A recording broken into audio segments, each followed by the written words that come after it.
Hello everyone, welcome back to my channel. আজ সকাল সকাল উঠে পড়েছিলাম আর বিছানা গুছিয়ে বাজারেও চলে গিয়েছিলাম। বাজার থেকে এসে দেখলাম মা এটা বানিয়ে দিয়েছে। জিজ্ঞাসা করতে বলল, খাওয়ার কাজ খা, নাম জেনে কি করবি। আসলে মাও হয়তো এটার নাম জানে না।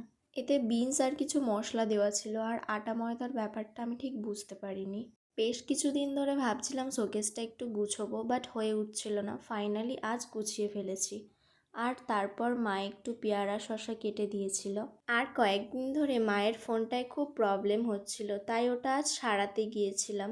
সাথে একটু কসমেটিক দোকানেও গিয়েছিলাম। এক জোড়া চুড়ি কেনার ছিল, বাট যেই কালারটা আমার দরকার ছিল সেই কালারের চুড়ি আমি পাইনি। তারপরে তো বাড়ি চলে এসেছিলাম টোটো ধরে, আর রাস্তায় অনেকটাই জ্যাম ছিল।